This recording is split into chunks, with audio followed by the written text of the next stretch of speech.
Hello friends, very good morning, જય Shri Krishna and જય સ્વામિનારાયણ.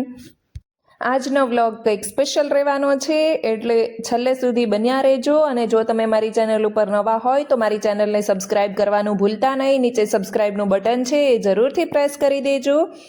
અમારા એક ફ્રેન્ડના છોકરાનો બર્થડે છે, તો અમે વિચાર્યું કે આજે કંઈક ફોટોશૂટ કરી આવીએ. જવા માટે અમે લોકો રેડી થઈ ગયા છીએ અને અમે લોકો જઈ રહ્યા છીએ ટાઉનશીપ, કારણ કે ત્યાં બહુ બધા ગાર્ડન છે. અને ચક્ષુને લાગી રહ્યું છે કે મારા ચશ્મા પડી જશે, એટલે ચશ્માને પકડીને જ બેઠો છે. અમે લોકો પહોંચી ગયા છીએ અમારા ડેસ્ટિનેશન પર. તો અહીંયા આગળ વૃષભ જઈ રહ્યા છે અને પાછળ અથર્વના પપ્પા પણ સામાન લઈને આવી રહ્યા છે અને હું લઈને જઈ રહી છું અથર્વને. સમય ક્યારે પસાર થઈ જાય છે એનો ખ્યાલ જ નથી આવતો. એવું જ લાગે કે કાલે તો હજુ અથર્વ નાનો થયો હતો અને જોતામાં 1 વર્ષ જતું પણ રહ્યું. અહીંયા એની મમ્મી મસ્ત તૈયાર થઈને આવી ગઈ છે.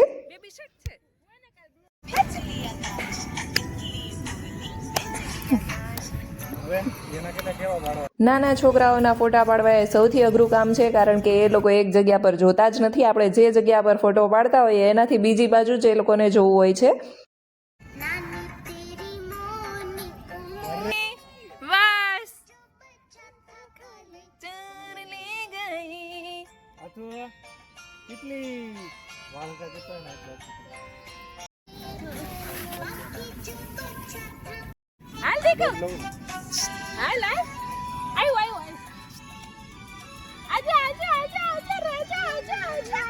જે કોઈ પણ મમ્મીઓ આ વિડીયો જોઈ રહી છે તેને મારે માત્ર એટલું જ કહેવું છે કે આ સમય ફરી આવવાનો નથી, એટલે દરેક મોમેન્ટને કેપ્ચર કરી લેવી.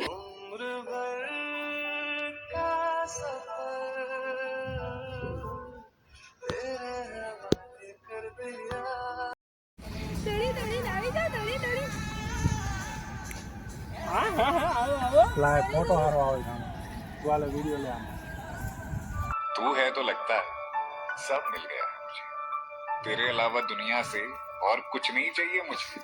तू मुस्कुराए, तू खिलखिलाए, सारी खुशियां तेरे कदमों में बिछ जाए.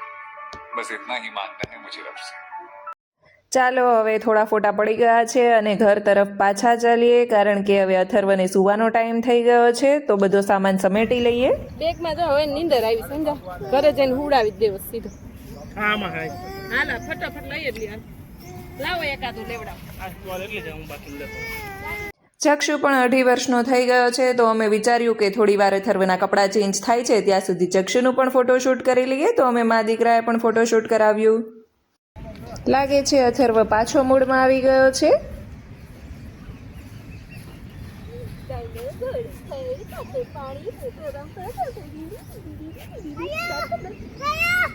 ચાલો હવે ઘર તરફ જઈએ. એવું લાગશે તો કાલે પાછા આવીશું.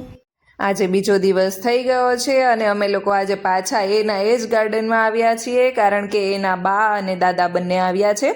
તો અમે વિચાર્યું કે ચાલો એની સાથે પણ થોડા ફોટા પડાવી લઈએ. તો અહીંયા જક્ષુ પણ અમારી સાથે આવી ગયો છે. આજે છે અથર્વનો જન્મદિવસ, એટલે એના બા દાદા સ્પેશિયલી સુરતથી અહીંયા બર્થડે સેલિબ્રેશનમાં આવ્યા છે.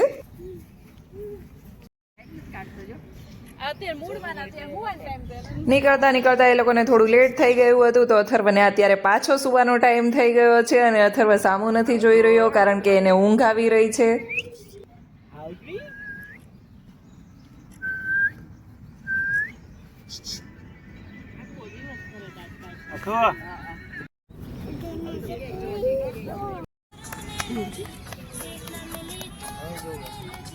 ड्राइवर ने बोला आजा मेरे पास.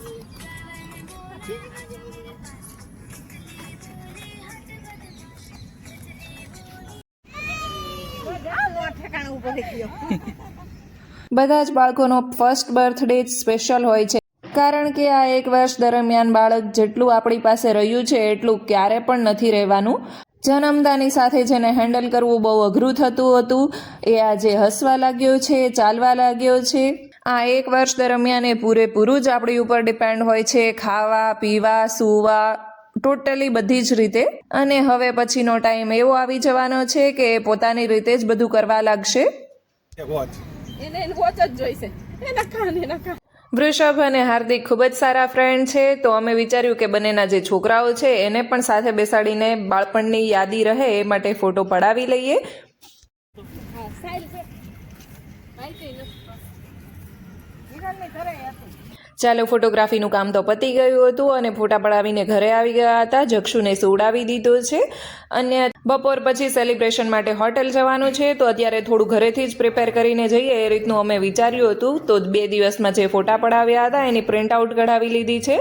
મને અને વૃષભને થોડું ઘણું ડેકોરેશન કરવાનો શોખ, એટલે અમે લોકો હાર્દિકની હેલ્પ કરી રહ્યા હતા, કારણ કે હાર્દિકના ઘરે બધા ગેસ્ટ આવ્યા છે, એટલે એ બધું જ લઈને અમારી ઘરે આવતો રહ્યો હતો. અમે વિચાર્યું કે થોડું ઘણું અહીંયાથી પ્રિપેર કરીને જઈએ તો ત્યાં જઈને થોડું ઓછું કરવું પડે.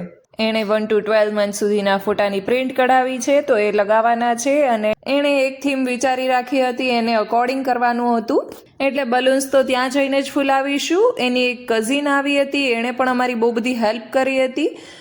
તો અમે જક્ષુ વખતે આ રીતના પ્રોપ્સ બનાવ્યા હતા, તો મેં વિચાર્યું કે ચલો આ વખતે પણ થોડું ક્રિએટિવ લાગે એના માટે આપણે પ્રોપ્સ બનાવી લઈએ.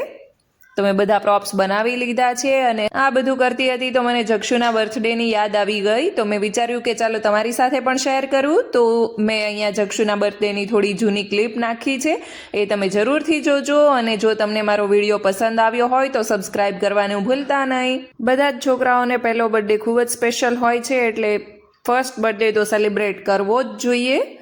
તો અમે સેલિબ્રેટ કરીને પછી હોટેલ આવી ગયા હતા જમવા માટે. જક્ષુ 1 વર્ષનો હતો ત્યારે કેટલો નાનો લાગી રહ્યો હતો અને અત્યારે તો 2.5 વર્ષનો થઈ ગયો છે. જો તમને મારો આજનો વિડીયો ગમ્યો હોય તો મારા વિડીયોને લાઇક કરજો. મારી ચેનલ ઉપર નવા હોય તો સબસ્ક્રાઈબ કરવાનું ભૂલતા નહીં. Thank you for watching.